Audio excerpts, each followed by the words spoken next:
I never thought that it'd be so simple, but I find a way, I find a way. Could you imagine my terrible singing is just what consists of this whole entire stream? What is up, boys, girls, and MBs? How's everyone doing this evening, afternoon, morning, depending on when you're watching this, no matter where you are in the world? Today, we got a lot. We got some hard-hitting, controversial things to go over. The reason why I'm singing that might have a little bit to do with the title, as you might have picked out. Yes, we will be talking about these fellas right here. I've been getting copyright smacked lately, so gonna chill on that. But if you remember, there was the Drake Bell documentary that came out a while back. Of him talking about his essay and Abuse at 15 by Brian Peck. We're not. I might scratch on this story a little bit as a reminder. But Drake and Josh did a podcast together, and we're gonna watch this. I've already cut, like, they kind of bullshit around for the first 20 minutes. So I kind of cut around the bullshit for us. We don't need to go through it all. But I find this a very riveting time capsule, I guess is the word I'm looking for, worthy of an episode. It's cool to see them get back together, but there's also some things that have been said that kind of opened each one of their eyes. We'll get into that. Also, this stream, we're going to get into Jack Doherty. He went off the walls. Okay, he went a little crazy, one might say. So we'll get into this situation. And what else? Oh my God, this is the controversy. I hate that I'm even saying controversy because, in my opinion, I don't think it is. But I'm saying controversy specifically because I have cat hair on my mic. No, it's not the reason I'm saying controversy. I'm saying controversy because I gotta stop saying I watched an old stream back of mine today and I said like a million times. But I'm saying it's controversy specifically because TikTok seems to think it is. This girl put out this video of her essay story with Joe Gatto, the guy from Impractical Jokers. And God damn it, I said again. I was going to say, I need a personal assistant to slap me on the face for every time I say it's God damn it, there I am again. But anyway, there's this situation. Joe Gatto's wife, a little mention of her came out. Joe Gatto talked about his reason he's stepping away and his response to it. We'll get into that. But yeah, for some reason, there's also this clip I want to get into with Joe Gatto. But for some reason, when you go on TikTok, this Joe Gatto situation seems to be... I swear to God, dating in 2020. No. Seems to be controversial. You search Joe Gatto. I'll show you guys what I'm talking about here. And it's everybody has an opinion. Joe Gatto accuser admits to lying. And then you get over here... And this person guilty until proven innocent. Joe Gatto, I'm sorry, but I'd rather mistake a liar than a... Oh, geez. I didn't even see this. Papa Gut, or whatever his name is, had a... Oh, boy, I'm scared to see that. Maybe we'll get into that. Papa Gut. Kind of funny. He was coming up on YouTube at the same time that I was coming up on this channel, except his numbers exceeded mine, obviously. But... there was a lot of people that were coming up when I was coming up on this channel. Then I fell off for a little bit. 4 women have now come forward about Joe Gatto. Yeah, and there's more stories coming out. this is a weird one. We're gonna get into this. This is a. I'm definitely like, gonna believe her story until she says it's like wrong, or until the court of law says she's wrong or whatever. But for now, I'm believing what she has to say. But we'll get into that. It's a whole goddamn mess. People are stitching her. It's ay ay ay ay ay por Dios. All right, let's do it. Real quick, a little blurb. Okay, before I get copyright strike, because god damn it, brother, I'm getting copyright striked like it's my job on this frickin' platform lately. That's why I might do Twitch streams. I want to have fun. I want to play some fun music that I like. I want to not get copyright striked. All right, shall we do it? I'm getting my own notification. I love YouTube. Okay, Drake and Josh and Ben. This is Ben. We're going to get into Drake and Josh confronting one another. Let's dive in, boys, girls, and Evvies. So what I wanted to know was just, Drake sort of answered, like, you guys had your good days, your bad days. You were kind of close. You weren't always close. But, like, from the viewer's perspective, it's like you're brothers. So, obviously, you have to be best friends. So then once the show ends, the question on everybody's mind always is just, like, what happened to your friendship? But maybe there wasn't, like, a deep enough, like, maybe that wasn't necessarily a thing. Like, maybe you were just coworkers, and once the project ended, it kind of ended. Or was there more to it? Like, what happened? What happened to the two of you? I think it's a really funny predicament, too, because it comes off sounding funny when we are an outside viewer who once watched Drake and Josh.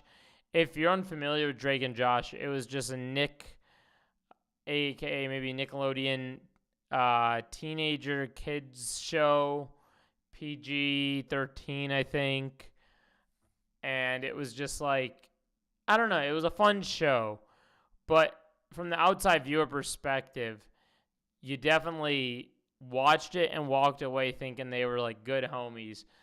And I don't know, we're all like unintentionally ignorant to, I think he has the same headphones as me, I'm realizing. He's wearing the same headphones as I am. We're all unintentionally ignorant to the fact of like characters' relationships. Like, we might see a relationship in a show or a movie or whatever and think, oh yeah, they're good buddies, which I am guilty of myself. I kind of walked away from Drake and Josh being like, oh yeah, they're definitely homies, right?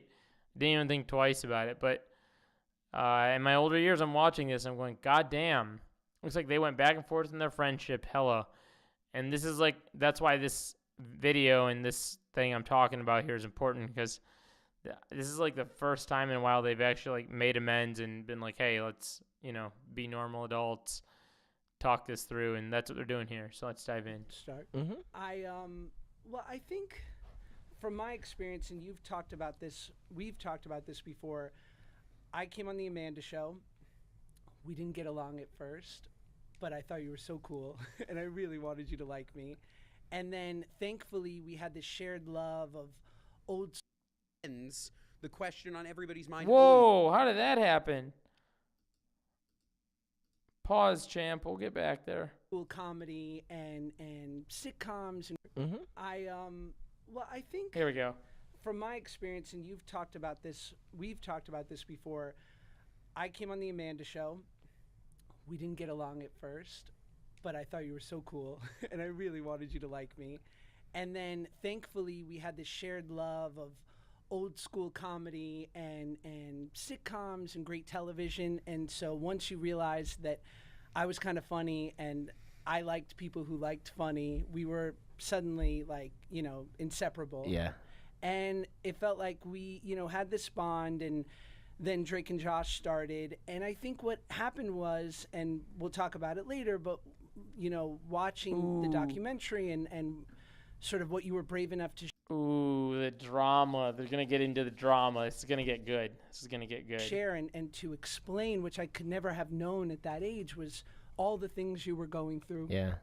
And facing. Yeah. And because, for the most part, it wasn't shared with me, I just this separation started between us, Yeah. and I think I just assumed like It's interesting too, because as you were just saying that, I'm like, it's like bringing back memories and stuff, and there's a lot of things that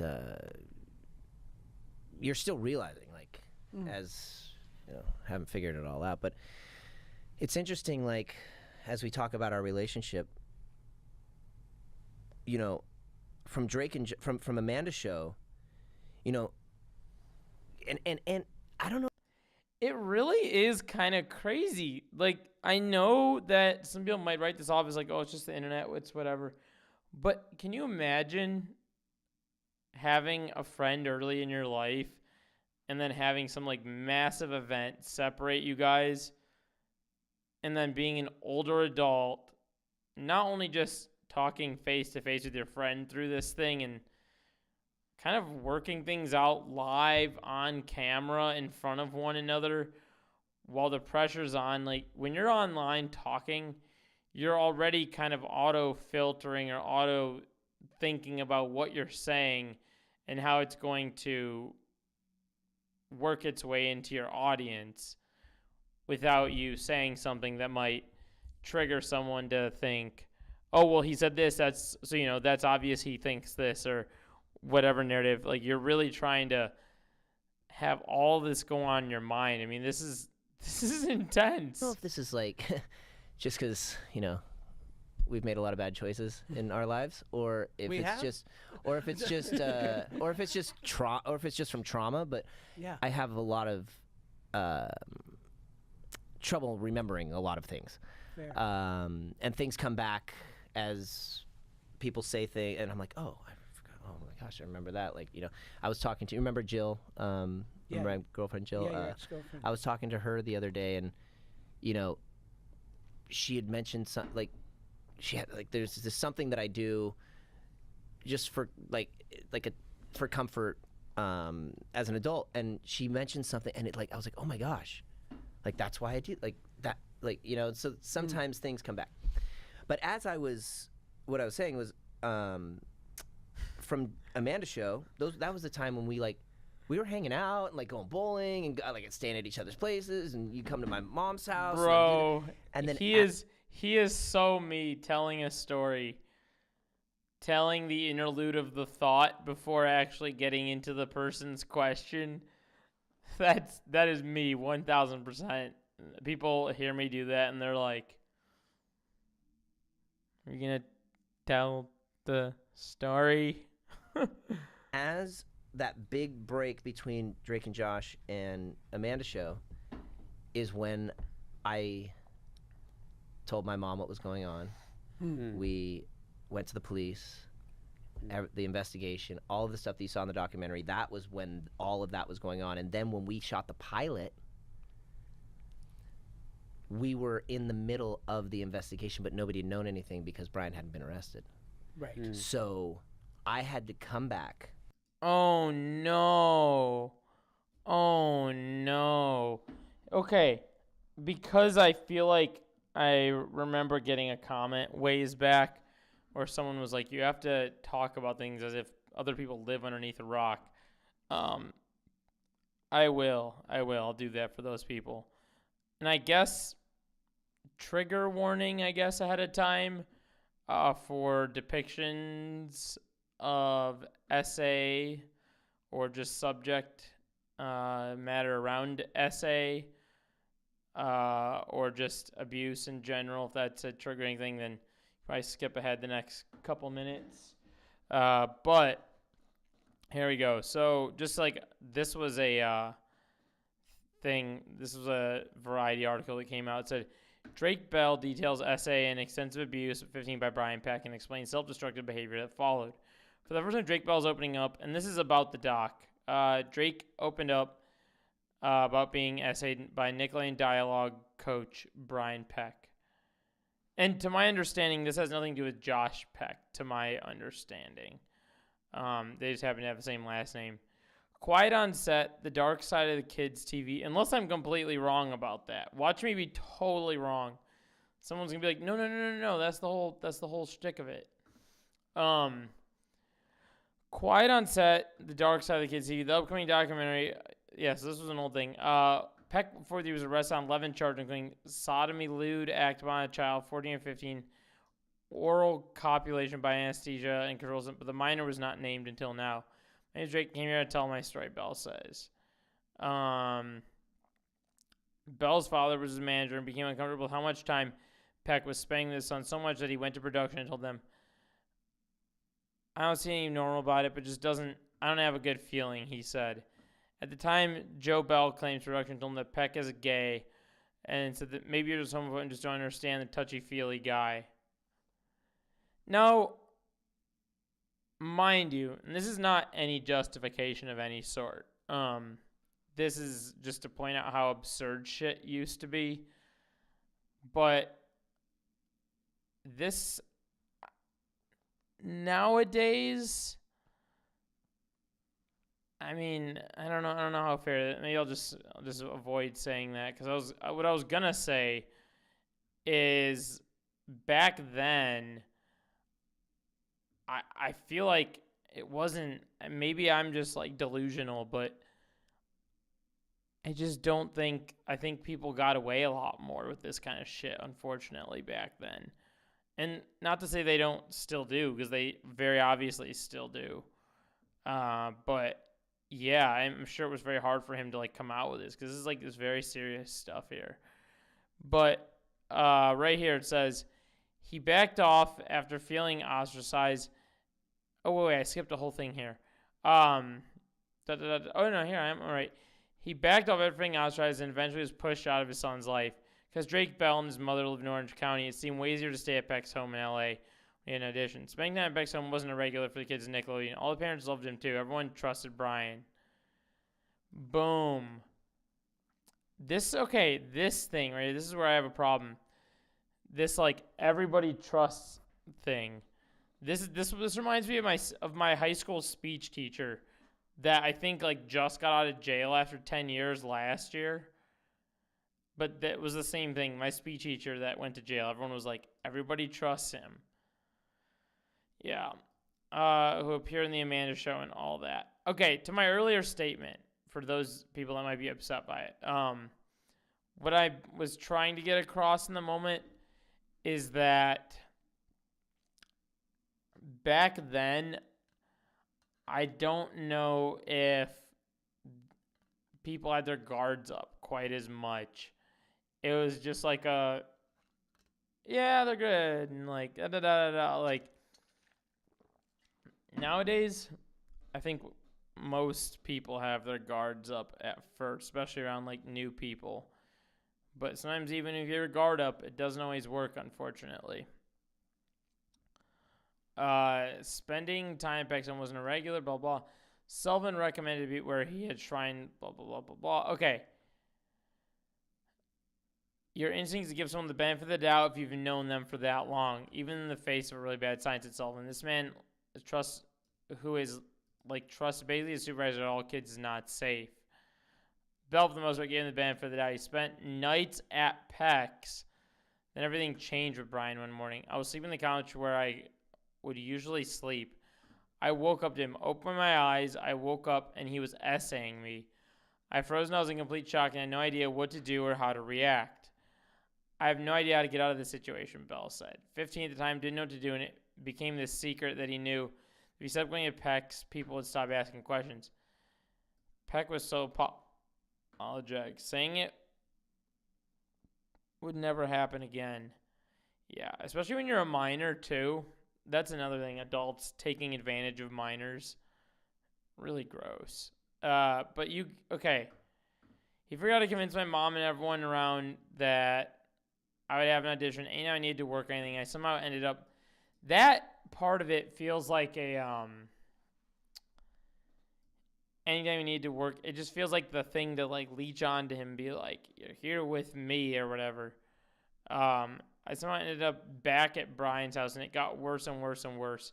It was a trap. That's what I was trying to say, a trap. I had gotten no way out. The abuse was extensive and got pretty bad. I don't know how to elaborate on that camera, really. But anything of the worst of someone could possibly Why do you think of the worst stuff someone could do, especially as an essay? Then I'll answer your question. I don't know how else to put it. Bill didn't immediately go to the police, but the documentary said that his Miller's girlfriend knew something was off after Peck repeatedly one night. After Peck called Peely one night when he was at the house. In fact, she took him to a therapist, fearing he was in danger. I was just scared to say anything. I know how to explain it. Yeah, that's fair. When you're at that age, I feel like you just don't know how to explain it.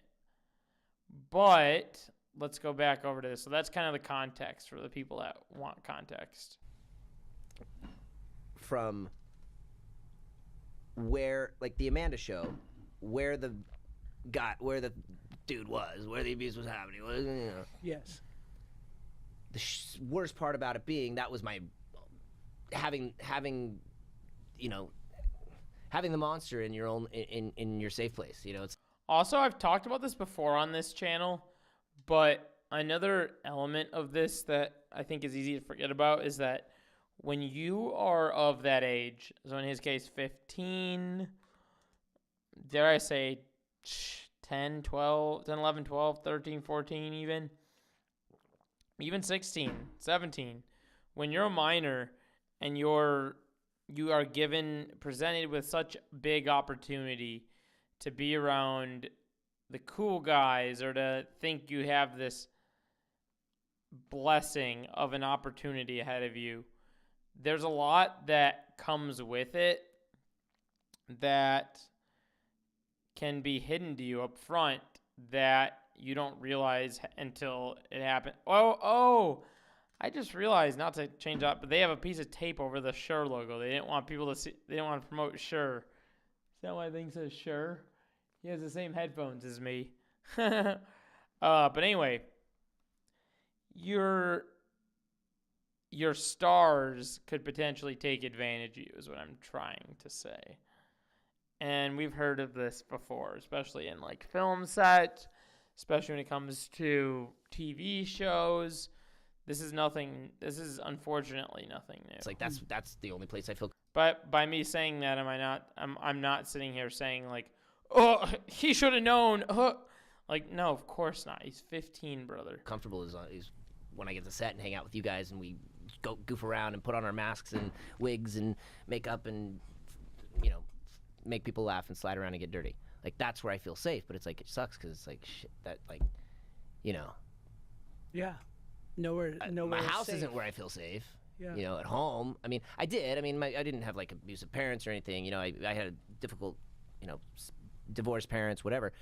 But still, where I felt most comfortable, where I was the happiest, was when I was on set with you guys. And the worst part was every day I got there, there was the monster was there, and so that was the worst. Mm-hmm. So now there's this whole break. I go into the most insane, just mental breaks and just everything that the investigation and it's crazy, And then we do the pilot because he hadn't been arrested when we did the pilot. And we're like 14. Yeah, and so now I'm coming back. He hasn't been arrested, and I don't know if you remember, but he came and visited during the pilot, and I got him, and I made sure, and that was an issue, but I still had to play like, hey, cool, whatever, like. Right.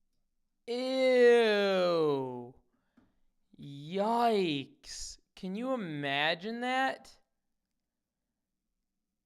That's insane that he didn't get arrested quite then. But he still had to be in proximity. How fucking uncomfortable is that? You're about to get arrested, bro. Yeah. And you don't even know. And he's like walking around set like during the pilot.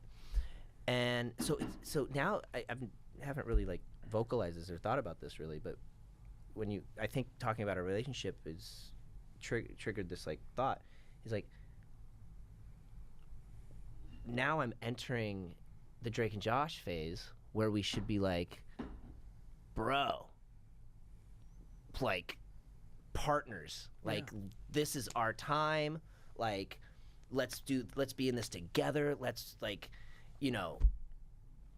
this is just the first step, like first it's a show, then we could do this and like been like really like our bonding. But I came back to the same stage, the same parking lot, the same dressing rooms, the same green room, the same makeup rooms, the same. It's like Everything's triggering. yes. So now, and in the back of my head, the whole time I'm working with doing the pilot. Oh God, I'm glad Josh gets that. Yeah, I mean, I'll even this not to like put myself into the equation at all, but I think you know how that works, right? I mean, this is like obviously those kind of things are going to trigger the hell out of him on a very small scale of things. I mean, it's like I'm sure people watching this have dealt with that before, where it's like something in particular happens, and the next time you're in said place, all you can think about is that said event in that said area or that said time and place of wherever, and it's like it won't leave your mind. I know that there's this investigation happening. I know that this guy's about to get arrested. I know that shit's about to hit the fan, and nobody in here knows it. Yeah. And I'm 14 or 15, and I'm like, got this whole production. Meredith, how are you? Good to see you in here. Thanks for hopping in. I wonder, maybe I just haven't been. I need to make more videos. Maybe I'll post a video tonight.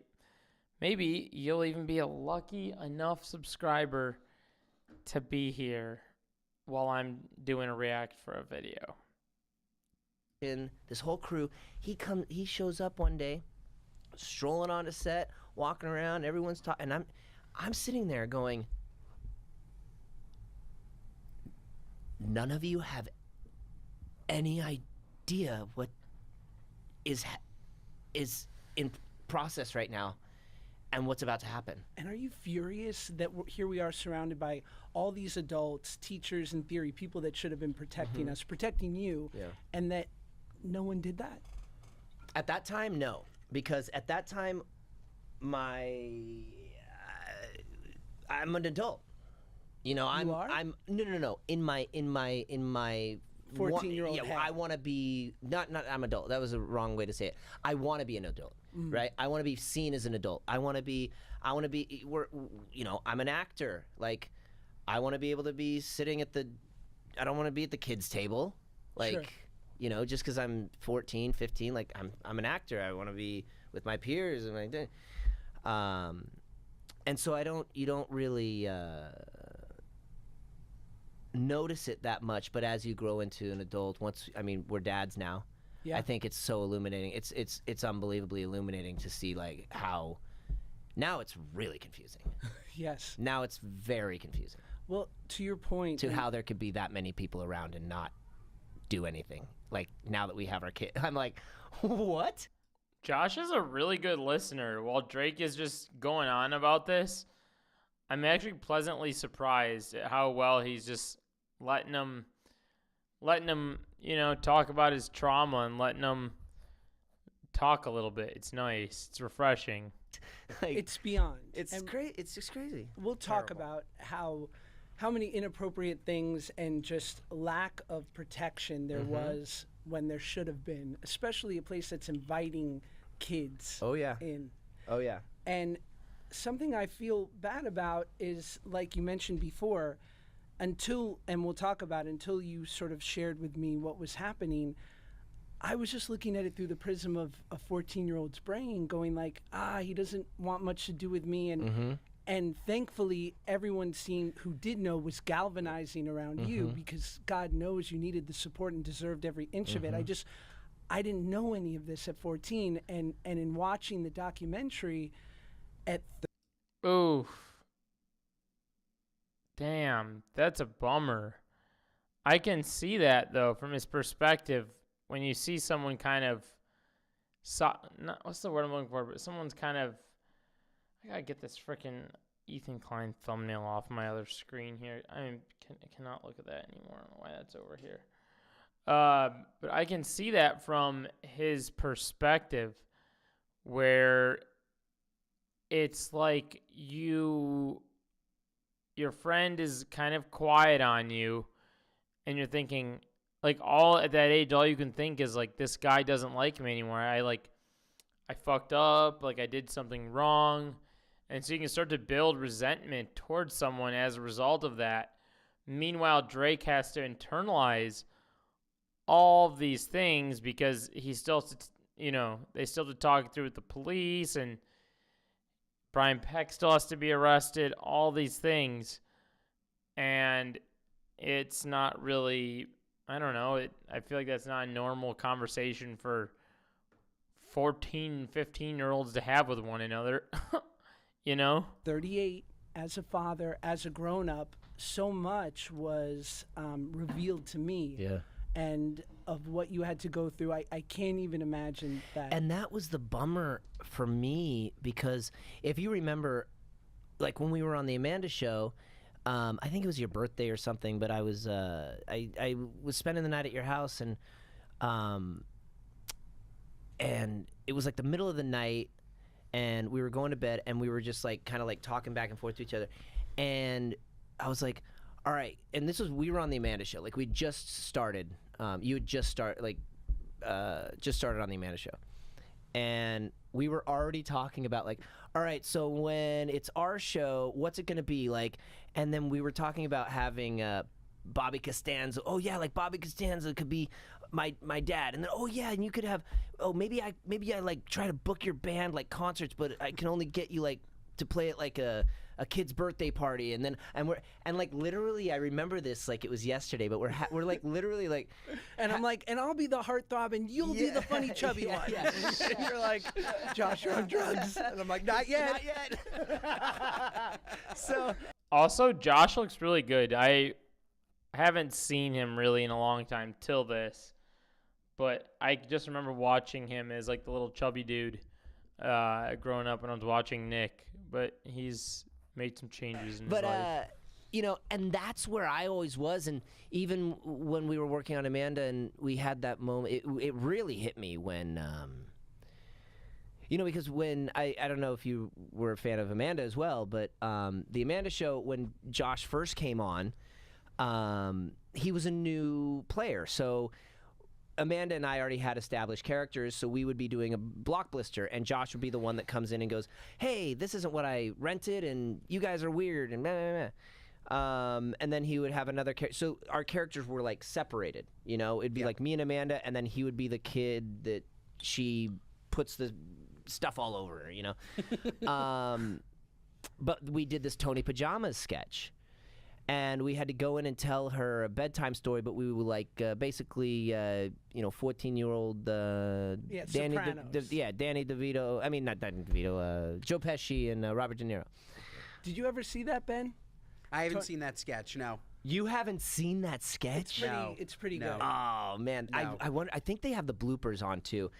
But that was the time I like how that's kind of became a meta in podcasts now.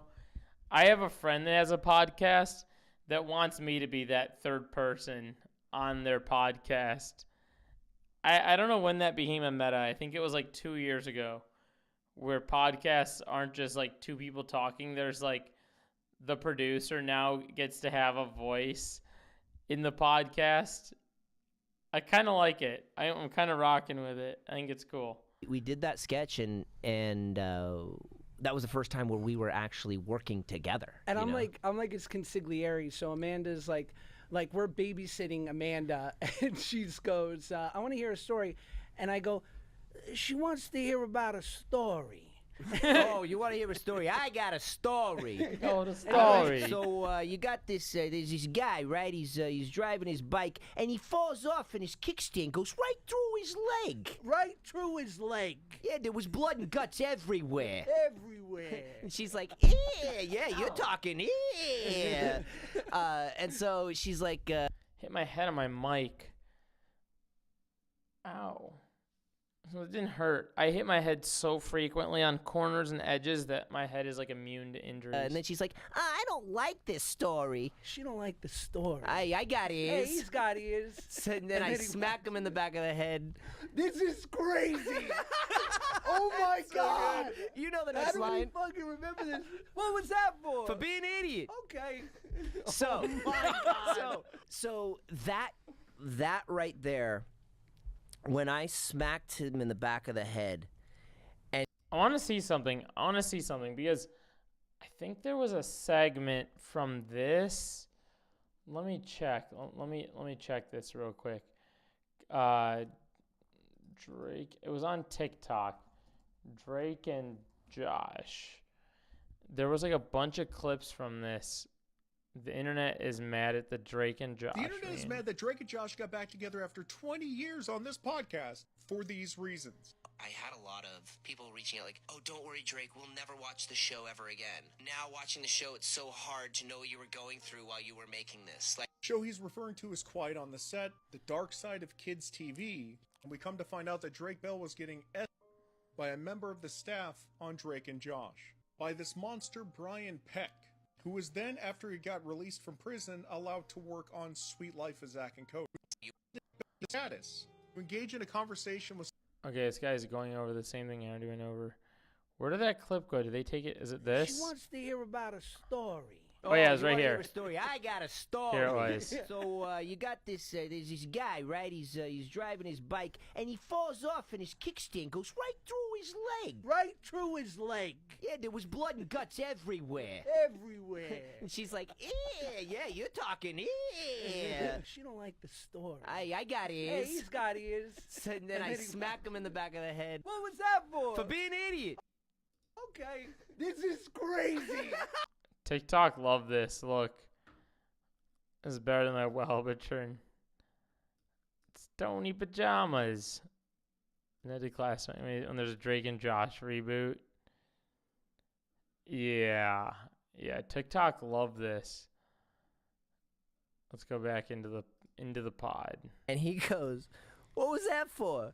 And I go, for being an idiot. He just goes, okay. And it was the funniest thing I'd ever seen in my life. Like, it just hit. It was so funny. So I break. Now, all right.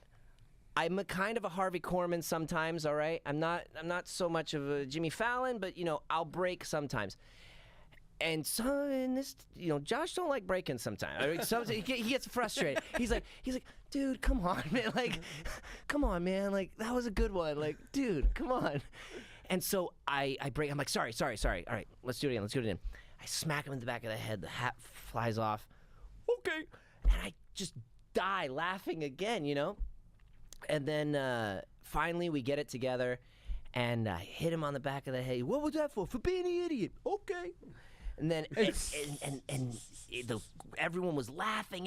It was just like this, and I'm gonna be kind of like dramatic here, but it was like this moment where I grew up, and I used to show you this stuff all the time. We used to watch this stuff. It was like Abbott and Costello, Martin and Lewis, Gene Wilder and Richard Pryor. Like, for some reason, I was always attracted to buddy comedies growing up. Even stuff like, I would even call like Lucy and Ricky, like Desi Arnaz and Lucille Ball. Like, that's a buddy comedy team. That's just the type of comedy that I loved, was the straight man, funny man, the setup, the put down, the boom, boom, boom. Just that. I was always into that type of comedy. Bing Crosby, Bob Hope, all that. And it was like that moment where I went, and all I ever wanted was like, and I didn't know, I always wanted to be like Dean Martin, but I also wanted to be Jerry Lewis. I'm like, I want to make He's really got his undivided attention. God damn. people laugh, but I also want to sing songs and like get the girl, you know. Be the crooner. And so I didn't know. I was like, I always wanted it. Was like, but who's gonna be like my Jerry Lewis, or who's gonna be my guy? Like, I need somebody else. I'm like, I'm doing this thing with Amanda. That's cool, but like, no, I need like my partner. Yeah. Like my Steve Martin and my John. Violet, it's good to see you in here. How you doing? Yeah, we're going over the Drake and Josh podcast because this is I said it earlier when I was watching this, but this was my childhood as well. And they had areas of separation in their life, and one that kind of tore them apart. And this is one of the first times they're talking back together, and they had some stuff to rivet back and forth about, so we're watching that. Candy, I need the, Why are they all chubby? well, not all of them. Yeah, but there was never a a good-looking dude. What about Martin and Sinatra? Well, there was some did Bing some Crosby, things. Frank Sinatra stuff they would do. But But so it was that moment where I was like, holy, I just got like there. This could be something. This could be Here, this could be here, my here, thing. Violet. I'll do And- this. I'll do this for you. I'll do this for you. Since you just hopped in here, I'll give you like a little blurb of it so I don't get clapped.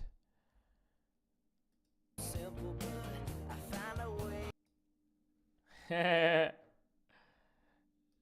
you go. And it's a bummer because then we started doing so much more stuff to get. Like one of my favorites is when we played the Boy Scouts and we had. Trust me, I want to play more of it, but YouTube has been crawling up in my they've been crawling up in my space on the internet, and they're like, you played 10 seconds of an audio piece, we're gonna totally take your YouTube video off the internet. I'm like, thank you. They did that with the Denims video I made. It was really sad. That Nickelodeon copyright? Yeah. Trust me, I want to play it. I know the song. I can sing it. I sung it at the top of the stream. They didn't give us anything a lot. Like they would just be like, we would just go into hair and makeup, and they would just throw some wig on us and give us a script and didn't tell us like what the character was or what it was. So we just kind of had to make it up on the fly. And it was the one that was like, he snores. I'm sorry. It was we're playing Boy Scouts. Yeah. And so we're doing more and more and more and stuff like that. And I'm getting so excited because I'm like just living this dream of like, I'm doing the thing that I've always wanted to do, and I've got my partner to do it with in this whole thing. And then when the show ended, then it went into all of that darkness, all that stuff, and I had to come back to working with my partner with going, I've got all this stuff that nobody knows about that's going on. Oh, is this going to hurt our show? Is this going to, when this drops, is Josh going to look at me and be like, bro, you took our dream away. Like, you took my dream, like, everything. Like, are we going to lose our show? Are we going to lose? Is Nickelodeon going to just, like, be like, Oh, I never even thought about that angle. That is so valid. I did not even think about that. Yeah, because not only are they young, but because nobody knows about it, and he's going to have to turn in, Brian Peck, then everything that they work towards together, then Josh, he's afraid that Josh is going to feel all this resentment towards him for, reporting him, being like, hey, is all of this done now because you reported him? Like, what are you doing, man? Or have no insight on it and just think that he kicked him out. Oh. This is drama. This is like drama trauma. Ouch. This is trauma. like, well, this is done. Like what? Like, there was all of that was happening. Dude, I was losing my hair. Like, I had these giant, like, scabs on my head. I was losing my hair. I had no idea why, and I went to the doctor, and the doctor was checking everything. He's like, yeah, everything's normal. But how's your stress lately? And I was like, well, it's actually really high. He goes, well, that's what this is. All this is from stress. I was like, and I must have been, because these were like golf ball size, like scabs where I'm losing my, and then I'm like, I gotta go back. Well, I gotta go. I actually did that when I was a kid. I did that same thing. That's brutal, though. Ay. Shoot, I gotta go be on the set soon, and even the circumstance of a kid actor in show business under the most perfect circumstance is probably too much pressure for one to handle at that age. oh yeah. And knowing what you were facing and having to go through and not able to share. And I remember, I know, we had lunch last weekend to kind of like just catch up and talk about how we wanted to do the pod. And I shared this with you. I remember, so we had this year or two where we just kind of, we were both there, but we weren't really there. And then it felt like something had turned around, and you can please tell me, I don't want to speak for you, maybe you knew that it was like finally Brian was going to go to jail and get arrested. And so we start to our friendship starts coming back, and maybe it was your 16th birthday, but I remember you invited me down to your parents' house in Orange County, and so your stepdad Roy, shout out Roy, drove me. Jill was there, right? Jill was there. His 16th birthday. Yeah.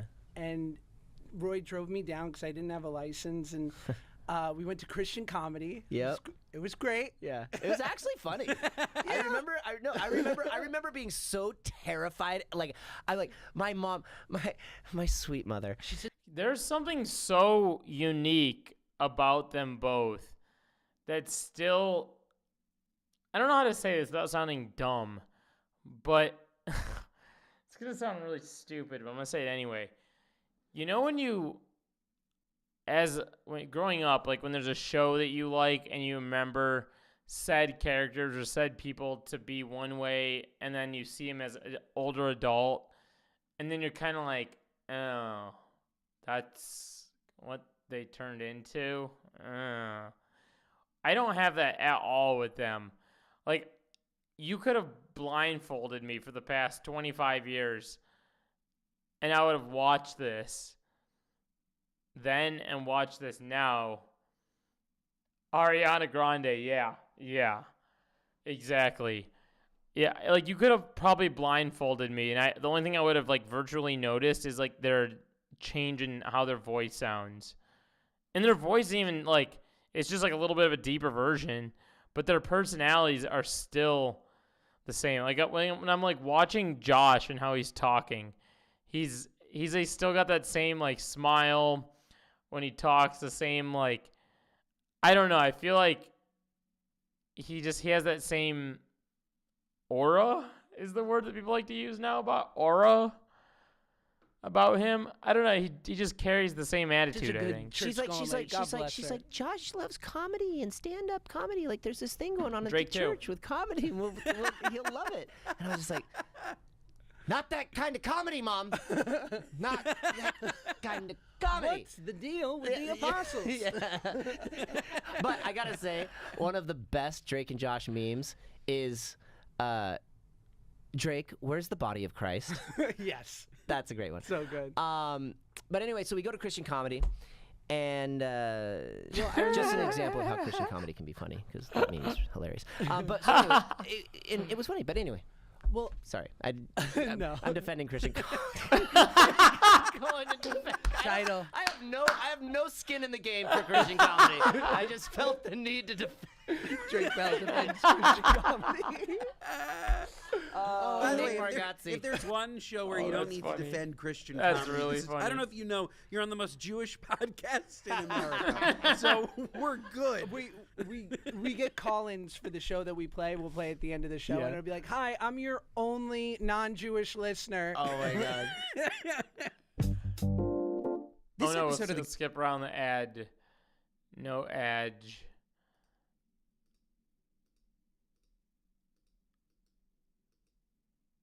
All right, back to the Game pod. 4 on Booking.com. Booking.yeah. Anyway, I remember we have this wonderful Christian comedy night, and we have your mom's famous enchiladas, I believe. Yeah. Excellent. Why do you say it like that? They're good.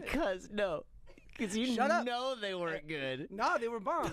I love them. So my mom, They were enchilicious. grew up very poor. Okay. So she learned everything she learned about cooking, about everything. She was extremely poor. So that's all she knows how to cook. But by the way, So- some of the best food. Yeah, but all right, maybe it's not because she's just poor. Maybe she's just a bad kid. We're cutting that out. God she Robin, married I'm Roy. cutting that out for Thank you. God she married Roy. I'm not. Cat. I will not But let your enchiladas get dragged. chicken enchilada casserole. It's chicken enchilada casserole. I loved it growing up because I had no culture and I grew up in that house and that was all I've eaten and that's all I knew. It was that and Cinnamon Toast Crunch. So it was delicious. Now, as an adult, I apologize that I subjected you to that. No, it was good. I remember your face. I could read your thoughts, and I just, want to apologize. I can't imagine Josh was unhappy with a chicken enchilada at that time. Oh, yeah, I don't no. believe it. No, there's. Big people are not a monolith. Ben. Okay. Yes, they are.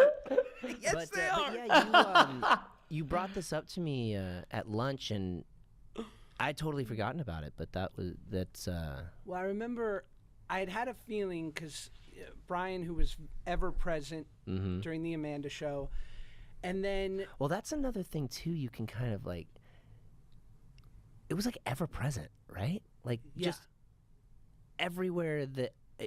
Yeah. which is kind strange. of the I find it kind of funny that they covered. Sorry, I know I'm like nitpicking, but I find it funny that they cover the Shure logo. Like when you look at these headphones right here, so it says Shure. See that? Find it funny how they cover that branding, but then it literally says Shure right here on the microphone. Like, what is that all about? It says Shure on the back of it, and they hit it there, but it says Shure right here. Like, it says it on mine, too. Like, right here. You know? I don't know why I don't know why they didn't cover that. story for Yeah. people like that. Mm-hmm. And then he was gone, Mm-hmm. and I didn't know anything except I had a feeling something happened. And I remember we're in the car. It was you, me, and Jill. Oh, boy. and Here I we go. said, Here we go. You still talk to Brian? And you just looked at me like, no, Brian's a really bad guy. And I remember thinking, gotcha. And it was all that I needed to know. And I didn't know anything more than that, but I was like, Whoa. that's clear. Yeah. Whoa. Even as a young dude. Damn. God damn. That's crazy. Gotcha. And I wasn't talking to people like that. Like, you know, I think because we were so close that I was like, you're one of the cats that like I'm not gonna maybe divulge, but like you need to know now that that's not a good person. Yeah. Yeah. And I remember, I think it was months after this, I got a text from someone who worked on the show saying, Brian's arrested. Wow. He's going to jail. And I think through my simple teenager mind, I just thought, oh, thank God. Mm-hmm. Like, thank God he's going to jail. Good. Like, and it's only in watching the doc that I can realize that just him being put to justice, which thank God he was. And Yeah. Whoa. So at least he had that little back and forth with Drake that kind of allowed him some small insights before just getting the memo that he's going to jail and all that. But maybe it got worse. Let's see. deserved to go longer. But like, what about you? Yeah. What about the trauma you endured? Yeah. It's so much deeper. It's so much more unacceptable than all Yeah. that. It's not this clean, well, he went to jail, so everyone's all better now. Yeah. This is what I mean. And right you here. know, it was hard, I think, during that time because when we went to court, the entire side of his courtroom was full of people who I thought were my friends and people who I looked up to, people whose careers I like mine to be one day. And I'm like on the side with like Robert and Roy, and I think it was me and my mom. I think Michael might have been there. It's hard to see that's where the memories like kind of get fuzzy. Yeah. I think Michael was there. But that man, I had a good point here. But anyway, seeing that side of the courtroom was like, okay, so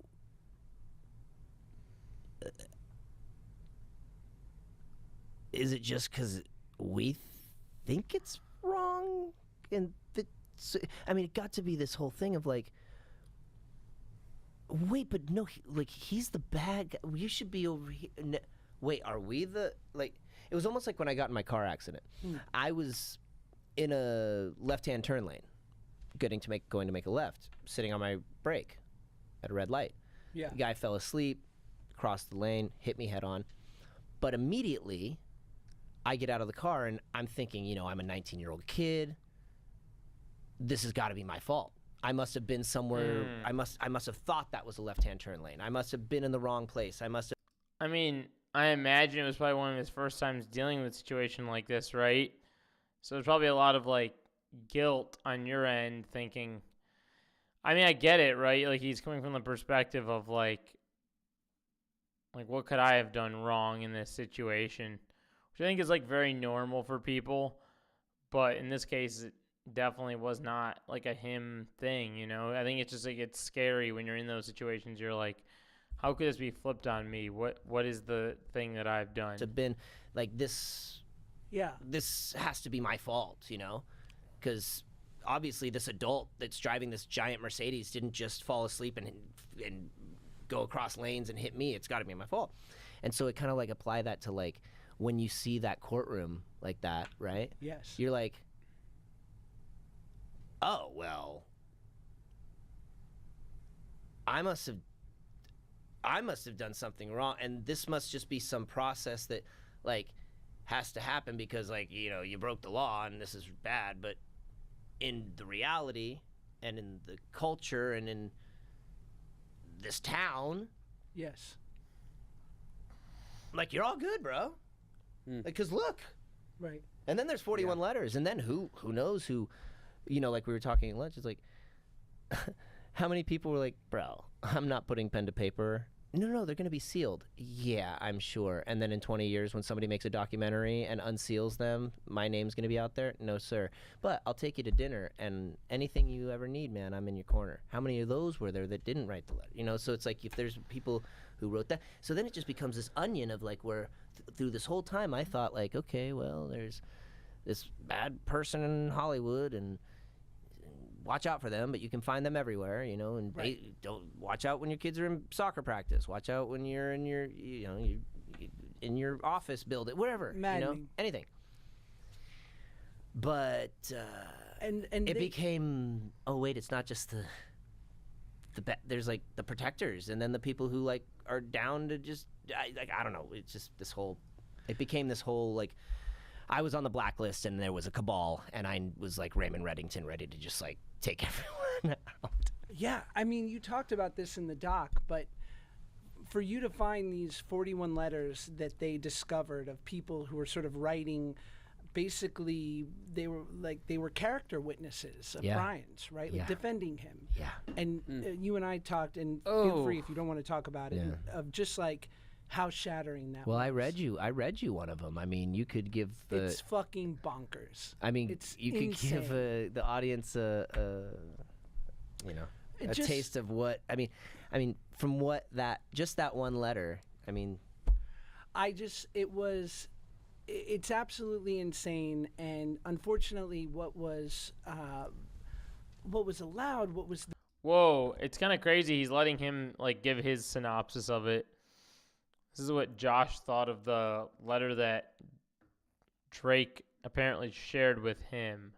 the group think at this time that any of this could have been allowed in any respect. And at 14, I remember going, "This relationship's inappropriate." yeah. But assuming, Well, and remember my birthday at his house? I don't. So I remember that, but I'm not sure I was there. No, you were there. Or I think I left quite early. You 'cause I probably was did. You probably not- left early, but it was weird, bro. It Yeah. was strange. Like, What happened? you know, I was just in it, and you know, like, for me, like, you guys were there, and Michael. yeah, and the people from the show and the grid, you know, like, just camera guy. Like, it was just like it was like if we were having the birthday on Okay, set. I do have to wonder though. Where, like, can I search this? Where is Brian Peck now? The Wikipedia thing changed correctly. An American convicted sex offender. Because I know he got sent over to Zach and Cody for a while.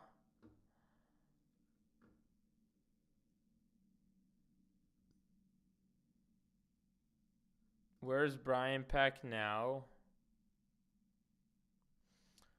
2024.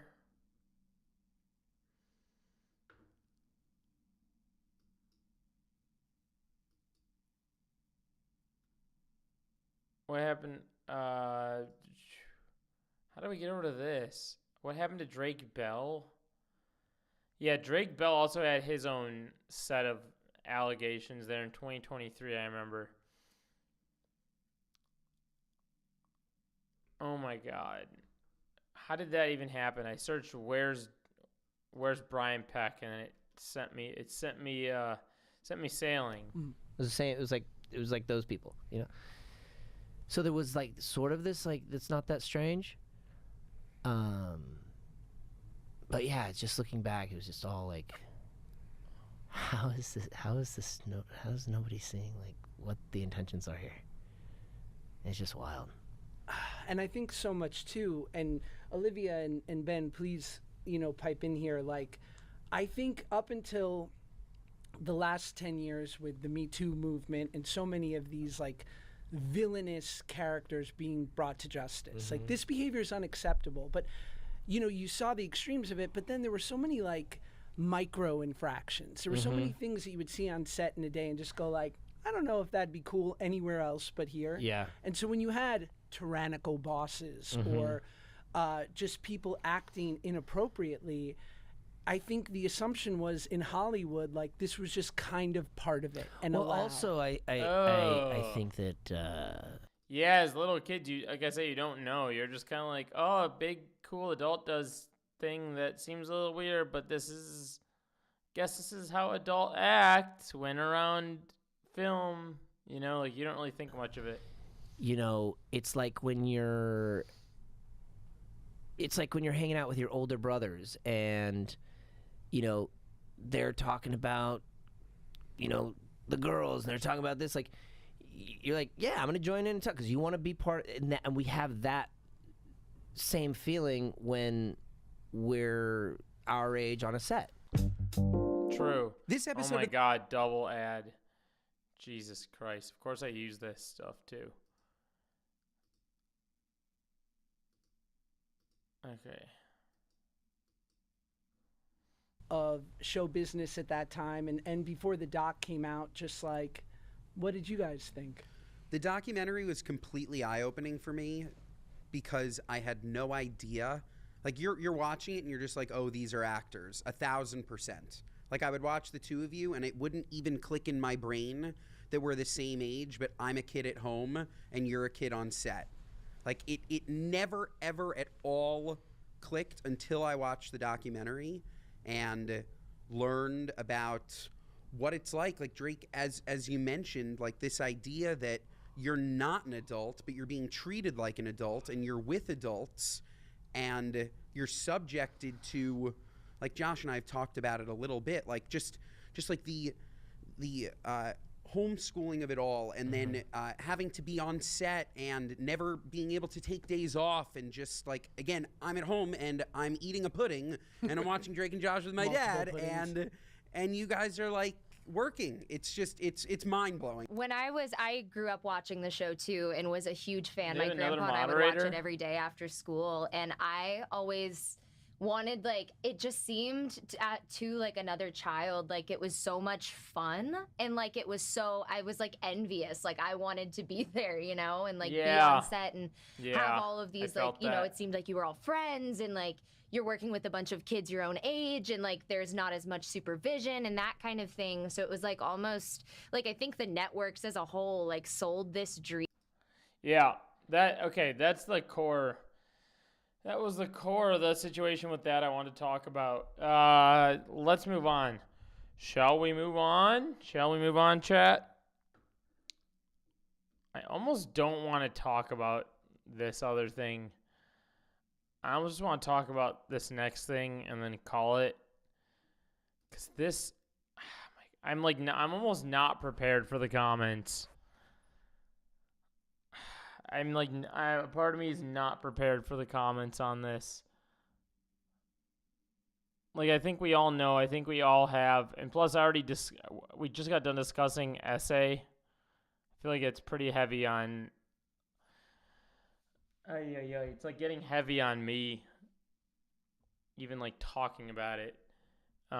This shit's so damn embarrassing. Whoa. Like, I hate having to like tell people on the internet to believe someone who's coming out with a story. It's just like the dumbest shit ever, because the internet's always like, most people on the internet are gonna be like, blah, blah, blah, blah. I don't believe her. Blah. Woman always wrong. Blah. You know? The hoggiest of hogs. I'll think about it. I'll cover the next thing. And then I'll maybe think about that. But we have some news from the one and only Jack Doherty. As you may have seen, Jack Doherty's girlfriend called the police to get belongings from his home after he allegedly threatened her. Now, I'll say this. When I first saw this, I thought, is this just another Jack Doherty bit or whatever? Because as I've learned through doing Jack Doherty Reacts, is that he does this thing where he gets mad at his girlfriend, and then I think they split apart, which I don't know if they do or don't in real life, and then it's like a video or two later, then they're back and they're acting like nothing ever happened. Or there's even Jack Doherty episodes where he will treat her like shit, and then everybody is like, oh no, what are they doing? Jack, you're so stupid. And then Jack will be like, hey, I bought you the most expensive car you could possibly think of, so you should forgive me for my bad behavior. And so that's kind of when I saw this, I thought, okay, here's another iteration of that, right? But this case, I actually feel a lot different about this one this time around. But watch me be freaking wrong. Watch me be wrong on this, okay? We'll play it, and I'll talk more about it. As like my girlfriend called the cops on me to get all her stuff out. Dog, first off, are we not seeing what's wrong with this picture first off? Number one, hey man, the blue frickin' whatchamacallit back here, the blue Elon truck. Second off, the other thing that I see wrong with this is, what is this weird video of him pointing straight down as she's collecting her belongings, leaving, and being like, oh, my girlfriend's leaving, blah, blah. Was this just like a strange moment from stream? I was trying to find this. Maybe after this, I'll try to find it, but I wanted to see the full thing, like how this all rolled out. Like, there has to be a reason why. Maybe we'll find out watching this. Insane. Like, what the fuck? I can't believe what's happening right now. Girls are the fake. You guys wouldn't even believe it. What is this weirdly cut up video? Girls are. You guys won't even believe it. Yes, Jack. This is all women. Yes, Jack. The funny thing about it is, like, I like how he's reacting as if, like, whatever the situation is her fault. When I feel safe to assume here. I feel safe to assume that this is more than likely Jack Doherty's fault. He did something that upset her. And this might just be like a series of him upsetting her just time after time after time. And she just is like, screw you, Jack. I'm sick of you being an asshole. I'm going to guess that's what it is. Maybe we'll find out. Who is this, though? I need to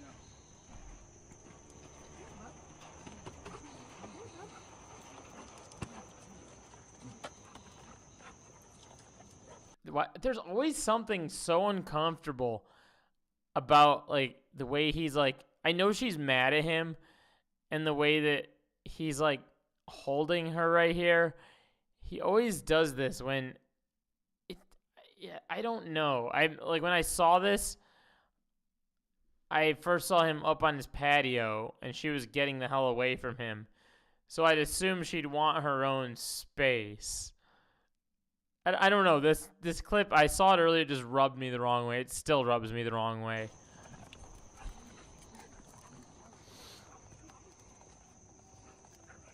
What's up, man? How are you?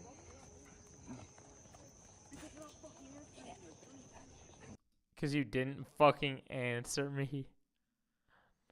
Yes, that's the reason, Jack. Good job. Yes, you wouldn't answer me. You called the cops before you fucking talked to your boyfriend? Are you kidding me? Like, how the fuck are you doing that? That's it, bro. That's all I did. That I don't know. Yeah, but I didn't. I just wanted to. Yeah, I wonder why she's doing it. Maybe so she can safely get out of the house without him, like, trapping her. Or, do you remember the last time there was, like, a situation like this? He was, like, kind of, like, holding her captive to the garage or some shit. It felt really weird. I feel like she's definitely done this in effort to protect herself. You wouldn't answer me, bro. Are you fucking kidding me? Like, what? Like, You called the cops. you can't like slow down so I can be with you. You gotta get out of my house. I didn't let you. I didn't say you can come She's in. letting us in. She doesn't own this house. I didn't say you can come in my house. Her address I is don't on care. here. She's a resident here. I don't care. You We're guys not here aren't to allowed do in my it. house. We're not here to have a hard You guys time. aren't allowed in my house. I'm sorry. She lives here. Who gave you? She did. She doesn't own this house. Just because she lives doesn't mean she gave you permission to. Bro, you. Dude, what is Jack doing? I think this is the end. I genuinely think this is the Jack and McKinley end. And I hate to say this might sound sick of me to say, but I really do hope it's the end. I don't say this to any other creator that I, don't know online or know their circumstances, but god damn, I feel for that woman. This situation has always felt funny to me. It's always felt like money plays a role. Not that like one's a gold digger or whatever, but it plays a role in a weird way of like I mentioned earlier where it's like Jack will do something shitty and be like, oh, I got money. Let me spoil her and get her this really nice car and then she'll forgive me. Like that kind of sense of money. And it feels very uncomfortable. And I imagine you can only do so much of like, oh, I did this, so here's this gift. I share those sentiments, definitely power dynamics. Yeah. Where it's like, there's only so much of like, oh, take this gift for this bad thing I did. Before it's like, all right, come on. Like, you gotta get moving. Like, I do think she's a very sweet girl, and I think she could probably find someone probably way better than Jack Doherty. Jack Doherty is just a lol, like, what do they call him? A lol cow or whatever? Like those streamers that people just watch to laugh at for them doing dumb shit, but not because they're actually like a good streamer. It's like the audience of a 14-year-old. You called the cops on me in my own fucking house after I've done everything for you. I didn't threaten you, bro. Bro, how did I threaten you? Do me a favor. Can you stay over there? Fuck that. You're in my house. Jesus, dog. What is happening here? I feel like I keep pausing it. But he's like displaying his bad behavior already in front of the police, in front of her. Just if I were in this room when he was acting like this, just this quick minute and 45 of him that I've seen so far would make me want to never see Jack Doherty ever again and run as fast as I could to another country ways away from Jack Doherty. You're unreal, bro. You're in my house telling me what the fuck to do. This is her house. She doesn't pay for it, I'm sorry. Doesn't matter. It's not your house. Doesn't matter. This is fucking crazy.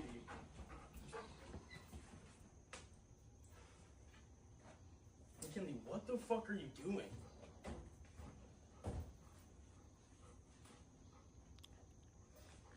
Getting all my shit, Jack.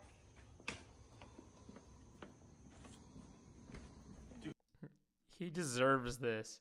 You said, yeah, any rage baits? Yeah, I think he's like using her for like content too a lot, which I've seen that sentiment echoed a lot in my other Jack Doherty videos. And hey, you know what? If it means me milking Jack Doherty for content, fuck it, man. Fuck it. Who the fuck is this bitch? You get the fuck out of my house, bitch. No, Yeah, Jack. stay the Ew, what? Huh? What's happening here? What gave him authority to call her that, huh? fuck out of my house. Get the fuck out. Get out. Jake, tell her to get the fuck out of the house. Not that ass. Get this stupid ass bitch out of here. Huh? Yikes. Jack Doherty is disgusting. I hope this is the end. I hope it's cooked. I hope it's done. Let's do... Well, here we go. Because it says Jack Doherty responds to the allegations. Let's click on this and see.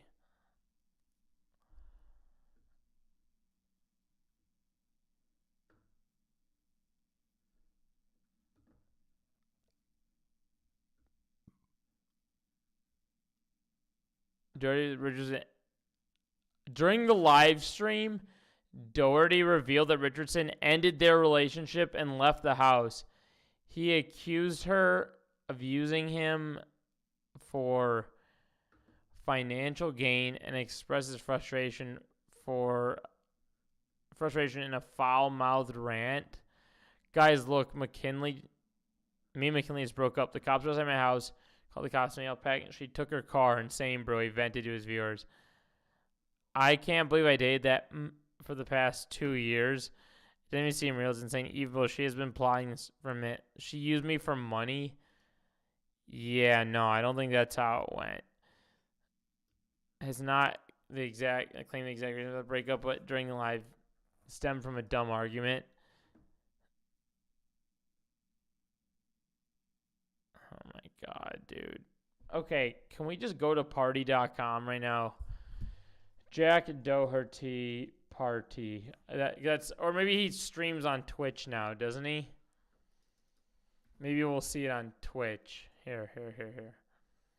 Let's see if I can find it. Jack, I think he's on let's see. No, he's off Twitch.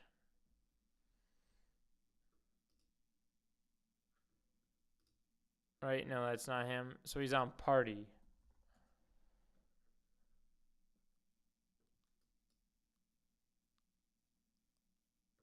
Party/Jack Doherty. Okay, so videos. Is this his most recent video right here? Sewer pollutancy or some shit. Really? Yeah. What is this? Why are his viewers telling him to do a weed giveaway? What is happening here?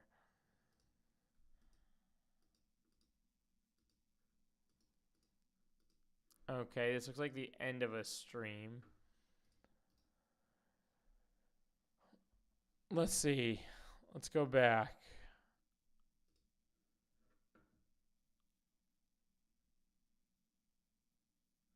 Let's try this one. Natalie, posters, bring her in your room. Natalie, posters, bring her in your room. Oh, that was an old video. God, these house parties are insane. This one, maybe? Bro, stream.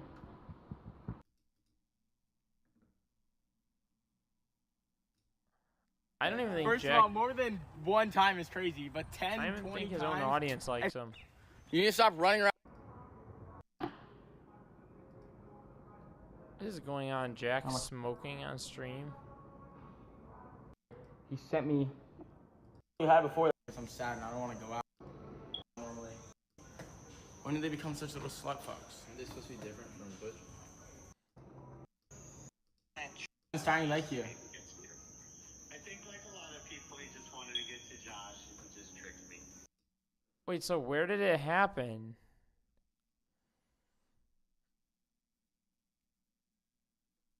Here they are right here. He probably pissed her off in the process somewhere around here.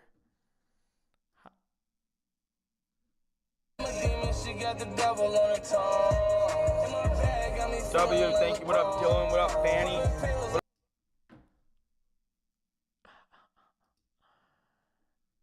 Dude, I just feel bad for her, man.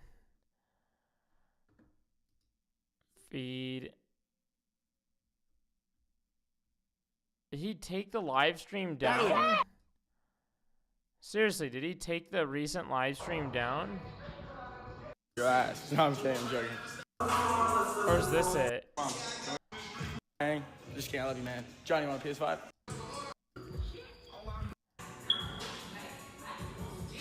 Was it at the top of stream that it happened? Exit out and Yeah. we're cooked. Sure. Here. Here we go, guys. Party chat, party.com. It's like, don't wait tomorrow.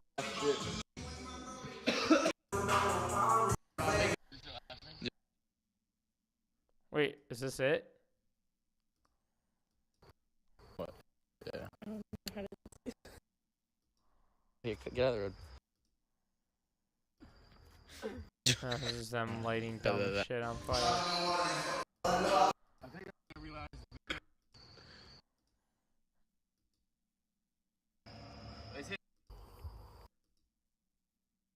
Merry Christmas.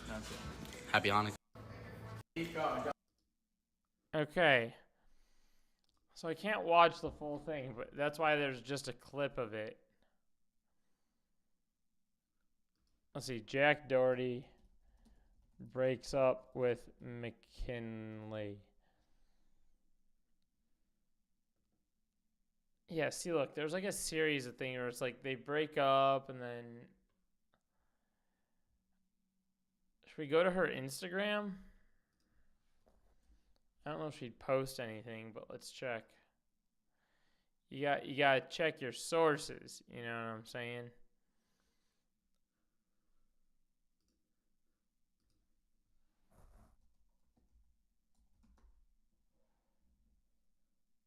McKinley Richardson. Here we go. No, she hasn't posted anything about it. Huh.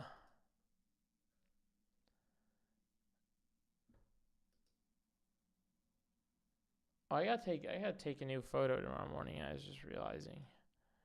I saw someone post some photos and I was like, I should take a new photo tomorrow morning.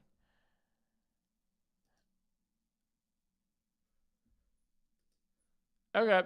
Well, folks, I'm on my own freaking Instagram feed now. Ay.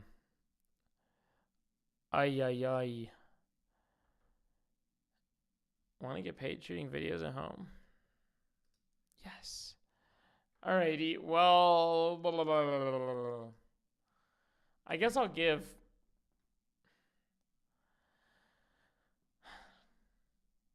Maybe I'll wait. Maybe I'll wait this one out a little bit. It's basically my synopsis on this. I'll give my quick synopsis on this.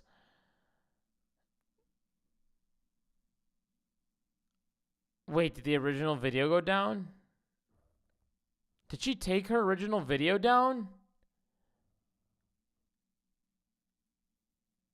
Yo, no way.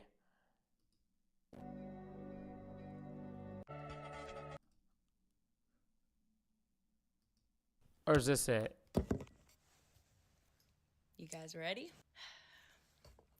Since a lot of people like to make assumptions about things, and rightfully so, since I didn't post a lot of information out there, I just kind of posted some statements. Wait, I think she took the video down.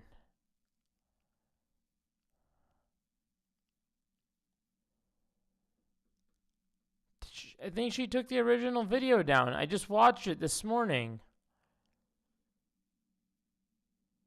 So anyway, this was a whole situation where she got into like a conversation with Joe Gatto, the guy from Impractical Jokers, and she put up a TikTok. I'm so confused. I wanted to play her TikTok. Juicy TikTok.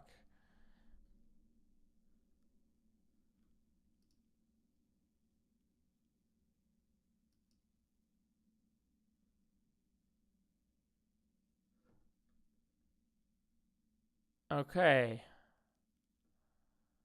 Well, maybe I will hold off on talking about this then.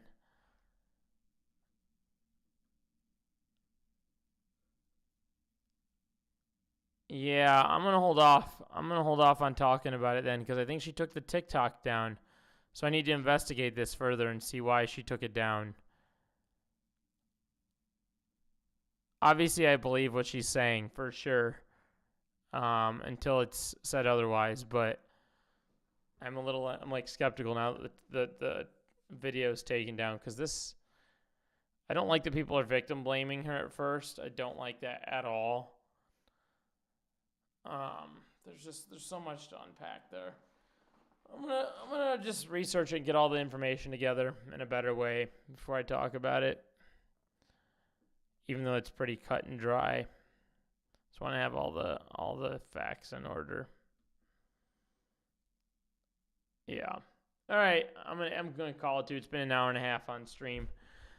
I should frickin' actually. I'm doing nothing tomorrow. I might try to get up early. I know I said this last time I didn't do it, but I might actually try to get up early and stream on Twitch tomorrow. Blender, what is up? How are you? I'm about to end stream. You are correcto mundo on that. Depending on what time you're awake tomorrow, I don't know if you probably are busy, but tomorrow morning I will likely try to stream on Twitch, twitch.tv/Wilmax95. If I don't stream on Twitch tomorrow morning, I will stream here tomorrow night, my normal time, 9 Central. I sent you a message on Instagram because I'm going to make those cookies soon. I was going to make chocolate chip cookies, and then I was like, wait a minute, Blender sent me an incredible chocolate chip cookie recipe that I need to make. So then I paused, and now I need to go to the store and get those. Also, I'm getting this thing on my face. Hope I don't have to go to the doctor. I don't know what it's from. It's like right here. You can probably see it. I don't know if that's just like a suntan line, maybe.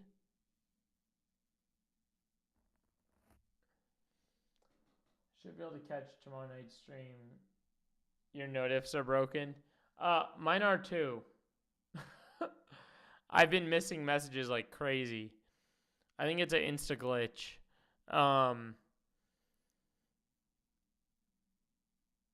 Yeah, I'll be on tomorrow night, 9 Central. I might Twitch stream in the morning if I'm feeling up to it. So, yeah. All right, eh? Thanks for being here. I appreciate you. I might post a video before I go to sleep, maybe. Or maybe I'll just post it in the morning. I'm tempted to post it before I go to sleep. I'll probably do that. All right. Love you, chat. Talk to you tomorrow evening, 9 p.m. Central. Unless for some reason you get called into work, which I don't think will happen, but should be here tomorrow, 9 Central. All right. Peace.